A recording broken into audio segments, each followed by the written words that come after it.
So, gentlemen, thank you for taking a minute out today. I really appreciate it. And I want to begin, speaking of going through some deep things, the last 3.5 years living through the pandemic was quite a deal.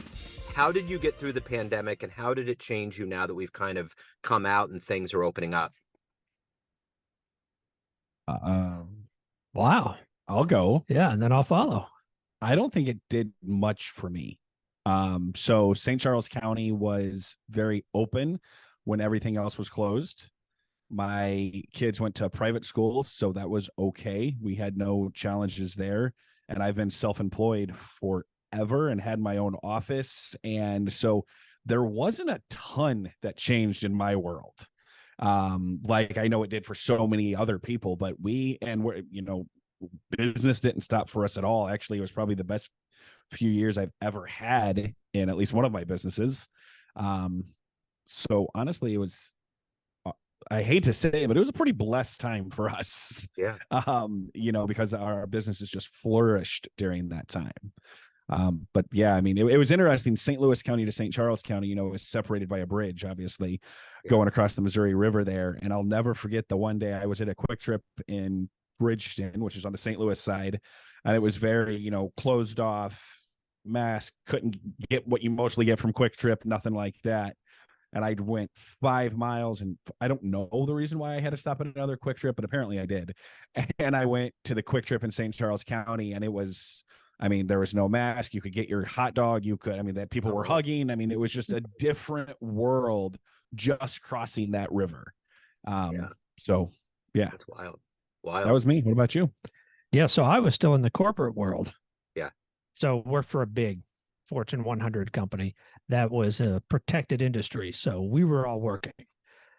I was, we'll never forget that March 10th, March 13th, whatever that was, when you went into work and said, you're going home, probably be back next week.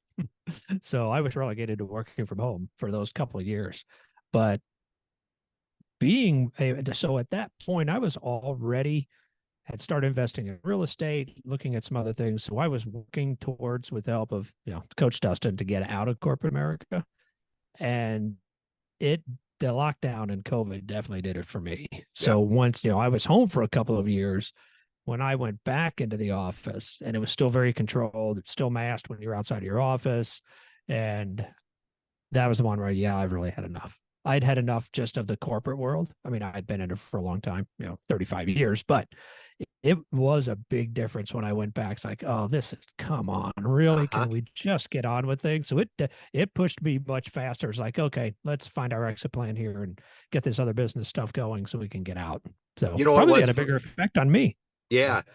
You know what it was for me? It was the late 90s seeing Office Space. After I got done with that movie, it just flipped a fuse in my brain. I'm like, I can't do it. I'm out. And I was working at an architectural engineering firm, and it was just like, so it's good. Those things can be good for you to see the light. So let's say you are in front of a bunch of third graders. It's career day, and one of the curious little kids looks up at you and says, what do you guys do for a living?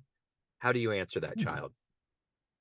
Wow. As you take that? Yeah, because we have so many. So I'm going to give them the simple one that a kid can understand is I own a sign company.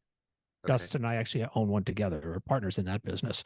So we make big signs, small signs, every sign you can imagine for a business. So kids can relate to that, because you'd point around the rooms like, yep, we make those. We make those. The McDonald's arches, we make those. And so if it's career day, so that's going to be the first one. I also own a photography company that kids don't really understand because it's real estate photography, but I get paid to take pictures of people into houses, and kids will think that's, I don't know. I'd probably also say we have a podcast. Like, I think even kids in third grade are going to know what a podcast is nowadays. And we have a podcast that is, we speak to business owning entrepreneurial dads, and we just help them be better every day and be good dads, good husbands, and good Christians, and that's it. Yeah. So when you were in the third grade, what did you want to be when you grew up? A fireman. Okay. That's serious. That was my answer for years. I want to be a fireman. Yeah, probably until high school. But yeah. It's interesting. I didn't finish that story. My mind was spinning with everything that was happening. But right before I left on that trip, I work in downtown Grandview. I'm an IT technician by day. There was a building, a very historic building that caught fire, and we saw the smoke, and I ran out, and I literally had my camera up and I filmed it. It took probably, and they had the cranes went up. It was a firefighter got stuck in there. The whole thing was wild and chaotic. And at the end of it, it was maybe 6 minutes. It felt like 9 hours. It was the weirdest thing I'd ever experienced in my life. And I've talked to firefighters about that. And there is this kind of weird chamber in your brain that you go into when you're dealing with something that heavy. But I'd never experienced anything like that. And I just kept thinking after that was happening and everything I was going through in my life, it was totally a metaphor.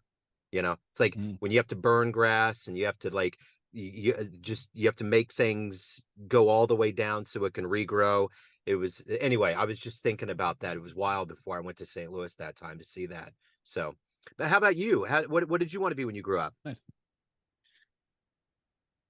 So wow, that has changed for a while. In third grade, I probably would have said a pastor. So I don't know if I ever told you that. No, that's a new one. But what I realized, because I was actually interviewed on another podcast yesterday, is forever I wanted to be someone of influence. Yeah.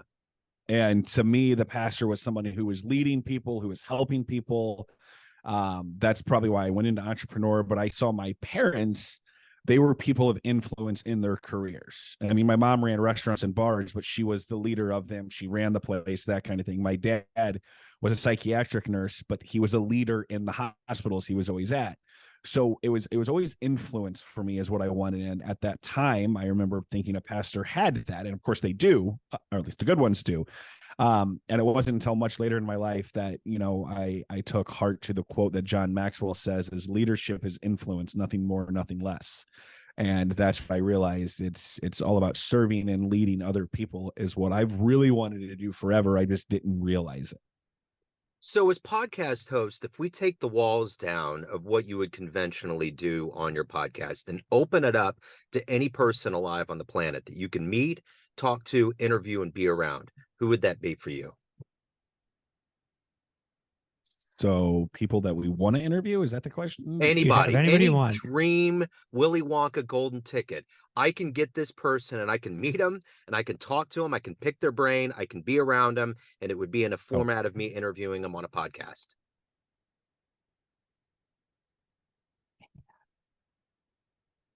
It's John Maxwell for me. Kind of your hero. Yeah, I'm a certified John Maxwell coach and speaker, and just so much of my training and I guess models that I've followed and have learned throughout the last probably 6 years, that would be a huge one for me to interview him. He taught me how to ask questions. So to be able to ask the master of asking questions, that'd be good. Wow. Yeah. Man, I don't have big dreams. And we work through. He's working on that with me. Okay, I'm going to go bizarre on this one because it's a podcast that I love, even though it's not a big podcast. It's a guy by the name of Michael Lombardi, and it's a NFL football podcast. And his football knowledge is so amazing. Yeah. I would love to sit and hang out with that dude for 30 minutes and just talk to him about football and the NFL and his life as a GM and everything he does with football.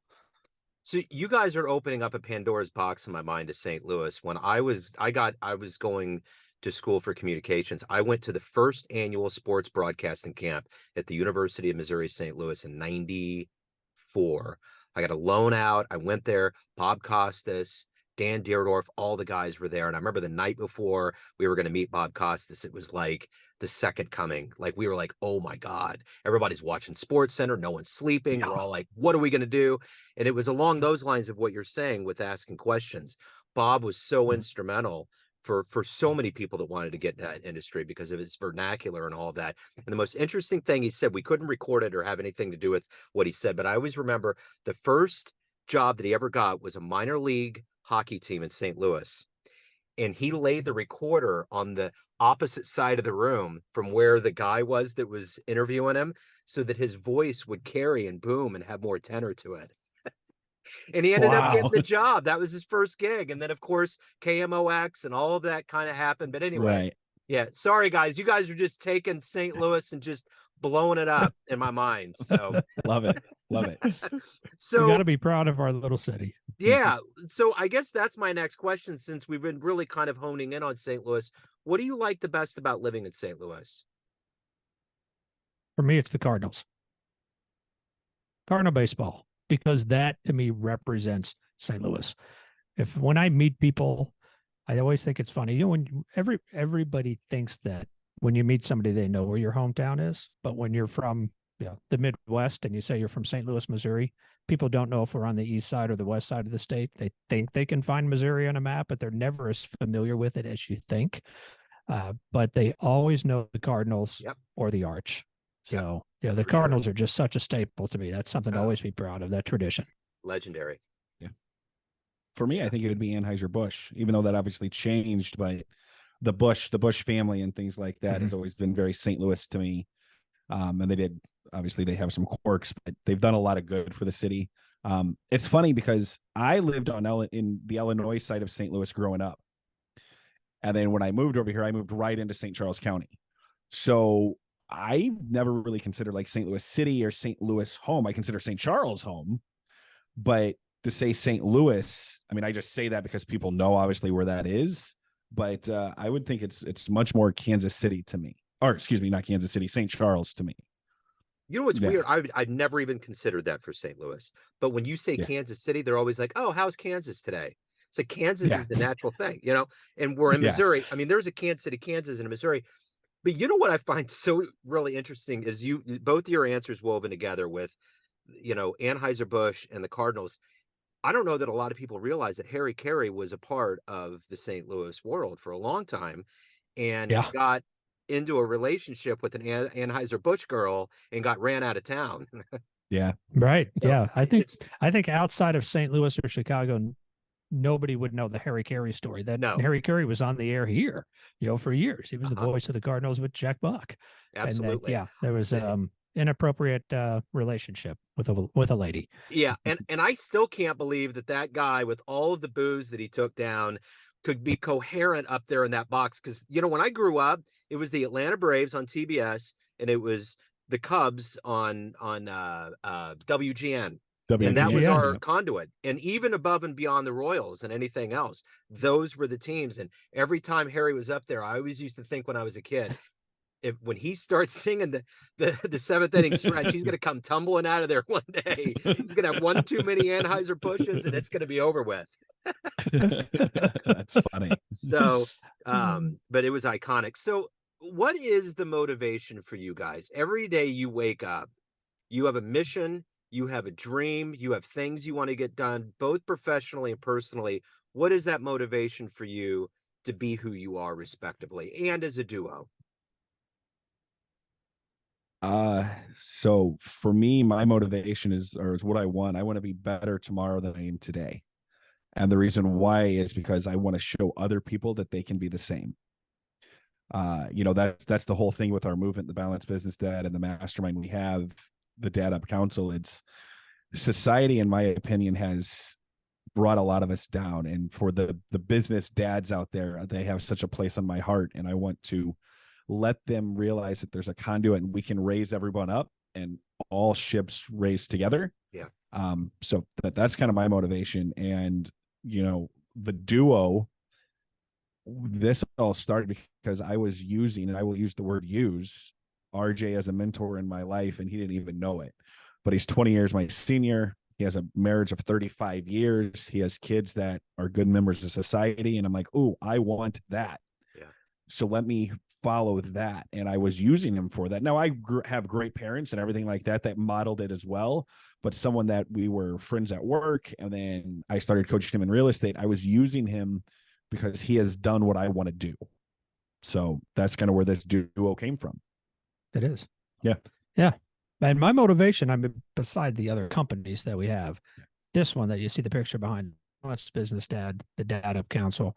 I mean, that's been such a motivation in the last couple of years since Dustin and I started it, since we spent a night in a bar penning on napkins and menus what the Balanced Business Dad is, and kind of that epiphany evening. This has become the motivation. It's okay. How can we reach out, contact more business entrepreneurial dads to try to give them what we are striving to find. We are by no means perfect, and we don't teach it, and we're sure not imbalanced, but we're working on it, and we're working on it every day, finding more things to work on and better ways to do it. And man, how can we just find more dads that need to have this same thing, need to hear the same message, what we're working on internally?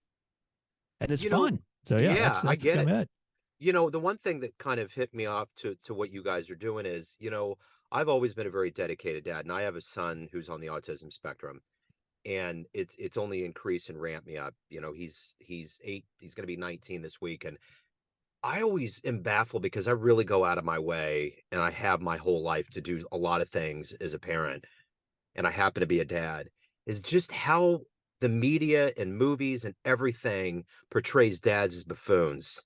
You hold up the baby with the dirty diaper, and you don't know how to do this, you don't know how to do that. Now, I did come from an old world where I saw a lot of the patriarchal things, but I think there's a lot of dudes out there that are really doing a lot of things that would be historically seen as mom activities, but we're still always portrayed as a bunch of buffoons that don't know what we're doing. It's wild. Absolutely.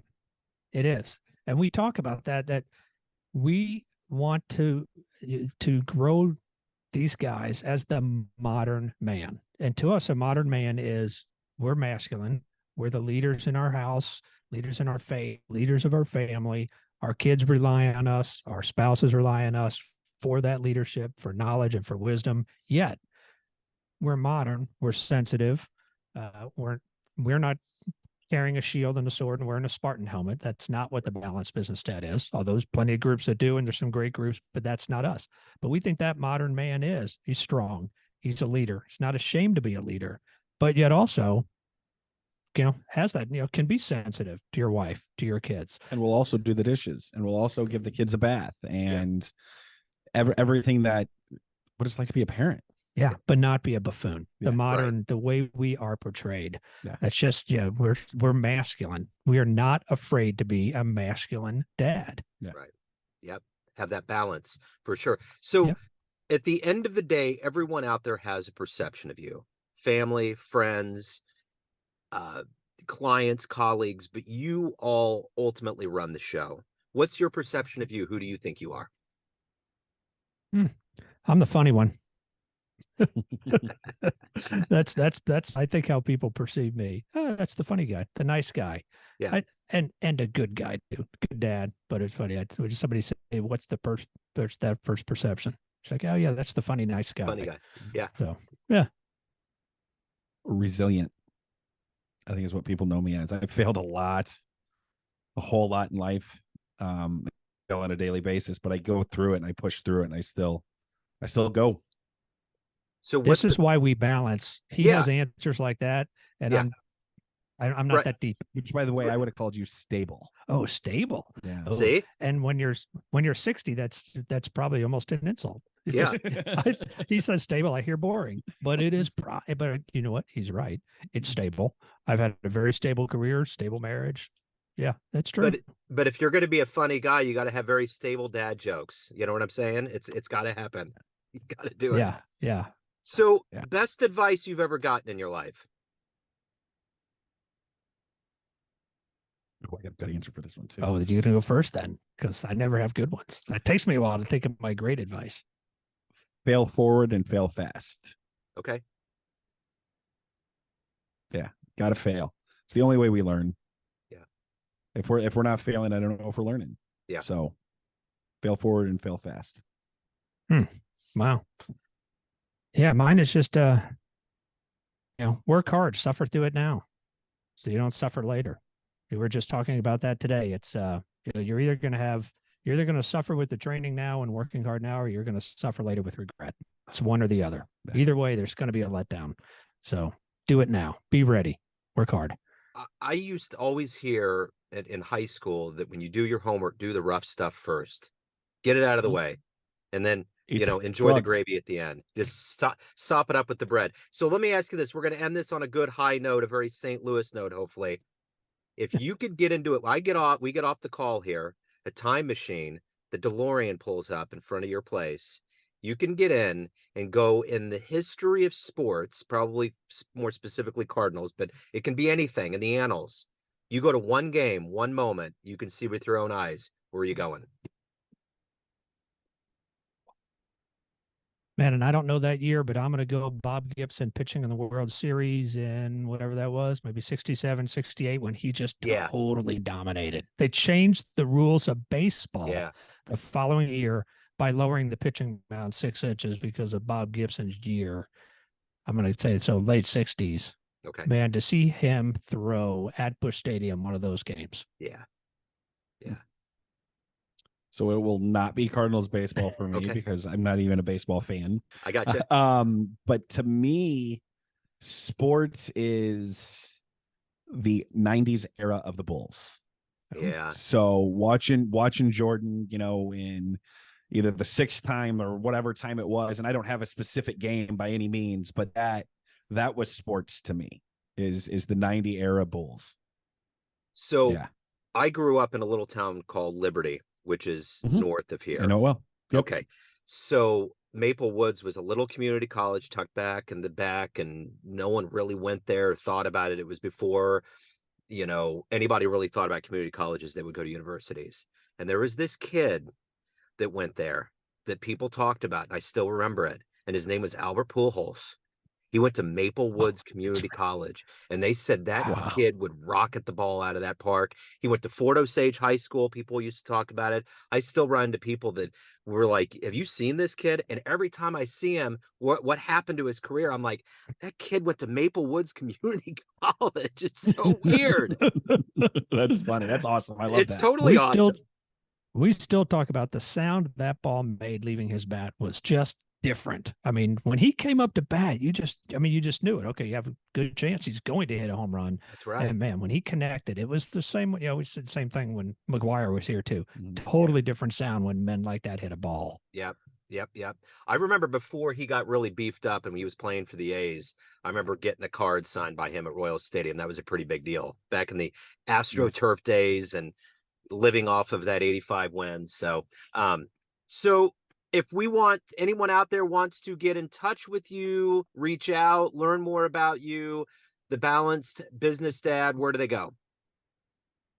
So great place is to join us at the free Facebook group, which you can go to addupgroup.com. There'll be a link right in there for our information, as well as just join the Facebook group right there. Okay.